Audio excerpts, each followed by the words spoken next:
muvengi atava naye pari zvino ari mukati medu akaipisisa pane muvengi uyo atanga tichirwisa.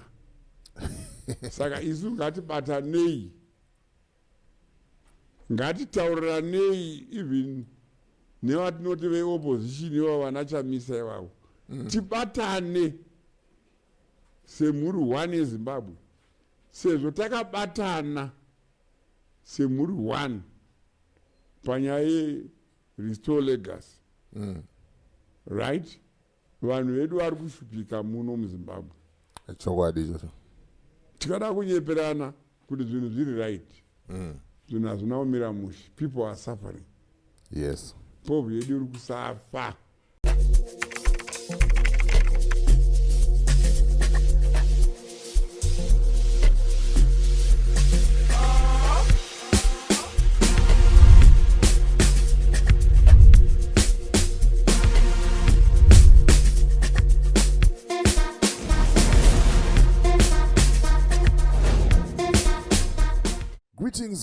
Greetings and more greetings to you good people. My name is DJ Holly and welcome to 2.5 Creative Studios Chitubu content Chitubu Singapore Chitubu chinonwa nemunhu wese Chitubu chakavhenekwa chikaongororwa nana mazvikokota kunzi aiwaka Chitubu ichi chine content iri healthy, content iri clean, content yakachena yakakodzera kunge chikonsumwa nemunhu akaita kunge iwewe. Ndosaka uri panapa muzora nhasi. So if it's your first time here, join your subscribe button and the notification bell so that you don't miss out on any exciting content uploaded. Asi kana wangu wagara uri mugari wepanapa dango kutenda nekuti asai nekukurumidza kubhadhara rent. Right, panapa ndine mashoko makukutu, mashoko makuru ataurwa na Honorable Blessing Geza, aimbova mukuru wemaWar veteran, ari kutaura iye futi kuti ndiye pioneer vakaronga kuti vabvise Mugabe. But panapa ane interview yaakazoita Dara B vachitaura izvo kuti Zanu PF iri kusheka. Zanu PF haisisina kumira zvakanaka. Kumusangano watakaenda uko kuBulawayo uko vanhu vakariyesa kupraktiza chaiko kuti vasvororedze Chiwenga VP. Hanzi matsotsi awanda muZanu PF. Matsotsi ndo ari kutaura nezve Vision 2030. Hanzi 2030 achange aripo. Mawana. But by the whole interview achitaura ane paazosvika akataura kuti izvi zvakuda kuti tichibatana izvi. Dai zvaibvira tabatana kana nana Chamisa vacho ivavava vamunoti veopposition. Tivake Zimbabwe kwete kuvaka mapato. Saka ndo mashoko andiri kufamba nawo zvamanje anoda kukuratidzai sezvo munoziva tinofamba nedingindira rekuti umbowo hatingotaure zvinhu kubva mumusoro wedu tinouya nazvo tokuratidzai mozvionera mega moita sei mozvinzwira mega handitika. Right, ndisandapinda munyaya yangu zvizere, ndisanda kuratidzai video zvizere, ndokuti kana une bhizimusi raunaro rauda kushambadzirwa ndibate namba dzangu ndo dziri pascreen idzo. Kana une nyaya yaunayo yauda kuti ndifambire ndibate futi pasame number ipapo teta sei todzifambira handitika. Gwenzi reFitomed richiripo harisati rapera ende harisi kupera zvekumhanya. Saka chirungodiwa chete gara waita sei waita mutactic wekubata manhamba aya ari pascreen aya handitika. Wobata vasikana ava kana uri muSouth Africa wotaura navo kuti asikana ndataura naDJ Holly vataura kuti imimi ndimi vanhu vacho vanokwanisa kuita mudhiginyira wacho handitika. Saka kana uri muSouth Africa bata manhamba ayo aripo ayo. Kana uri kuZimbabwe bata nhamba iyo iri pascreen iyo handitika. Zvinhu zvako zvoita sei? Zvinhu zvako zvoendeka. Musikana wekuZimbabwe anonzi Nyari. Ukangomubata kuti Nyari ndataura naDJ Holly vati unokwanisa kundisota negwenzi handitika. Right, reka tipinde munyaya yedu tizvionere. Unogona kupoza zvako video noiri wotora namba yako zvinhu zvako zvoita sei zvoendeka handitika. Reka tinzwe Honorable kuti vari kuti chii hazvina kumira zvakanaka. Zvinhu zvamanje hazvina kumira zvakanaka ende kwatiri kuenda kako ndiri kuona zvinhu zvichinakidza. Reka tinzwe taufara. Muvengi atava naye pari zvino ari mukati medu akaipisisa pane muvengi uyo atanga tichirwisa. Saka isu ngatibatanei, ngatitauriranei even nevatinoti veopposition ivavo vana Chamisa ivavo, tibatane semhuri one yeZimbabwe, sezvo takabatana semhuri one panyaya restore legacy. Right? Vanhu vedu vari kushupika muno muZimbabwe. Chokwadi ichocho. Tikada kunyeperana kuti zvinhu zviri right. Zvinhu hazvina kumira mushe. People are suffering. Yes. Povu yedu iri kusafa. Ngatione kuti malookters aya tadhila nawo. Nyaya yecorruption tadhila nayo. Nyaya yema-2030 we have become a security risk.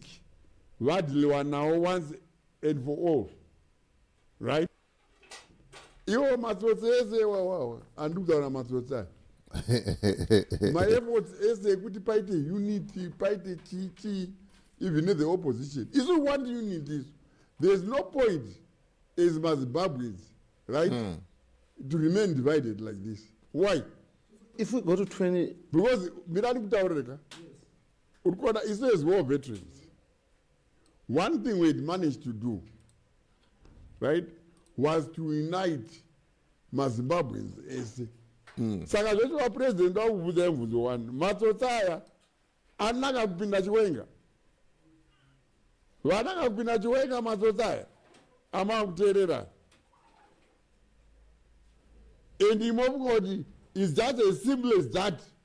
Kuti chiwenga mongomuti ibva otoinda. Right, muri kuzinzwa nyaya dzacho kwadziri kuenda. Hanzi matsotsi aya havana kuzotaura zvavo kuti matsotsi acho ari kunyatsotaurwa ndianani, but tiri kunzi pane matsotsi ari kufurira president kuti vakike adi VP Chiwenga bhutsu. Hanzi even kuningirini kwanga vari uko kunonzi kuchi kuBulawayo kuconference uko vanhu vakatoita noise vachiita sei vachisvororedza hani VP Chiwenga handitika. Right, company registration in South Africa hanzi zvanyore zvazvichanetsa izvi.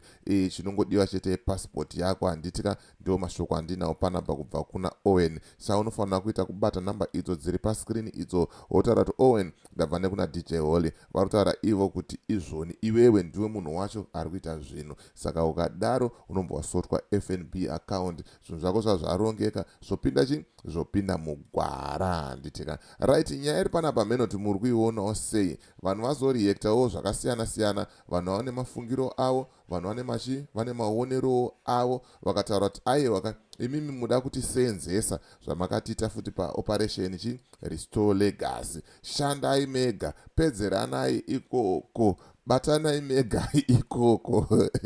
Zvamanje vanhu vakangwara, vanhu vachangamuka kuti last time pana Mugabe paipai takaita sei takaitiswa, this time mauda kupama futi kuti tipinde pamawani. Aiwa imimi chimboitai zvinhu zvenyu itai zvinhu zvenyu 1-1 handitika. And there was another comment ndiyo futi akanzi they want to use us again. You can see advocating for unity within the opposition. He is advocating for unity with even the opposition. They want to use us and discard us again. No, not going to happen this time. Regai vakomana itai zvinhu zvenyu mega. Hanzi pedzeranai ikoko. Vakashata. Saka 2017 ndo pavakairasa. Mawani ndonyaya yanga ndinayo zvamanje yanga ndangoya kuti ndikuratidze kuti hanzi ngandingobatanayo zvedu tivake Zimbabwe, zvekuti Zanu PF, zvekuti MDC, Triple C, Chamisa kana kuti ani aiwa zvakuda munhu wese kuti aite sei abatane handitika. So ndonyaya yanga ndinayo. As for me DJ Holly and the rest of the crew behind the scenes, kuti it's bye for now. Ngasangane muvideo rinotera, and make sure you hit the subscribe button and the notification bell so that you don't miss out on any exciting content uploaded.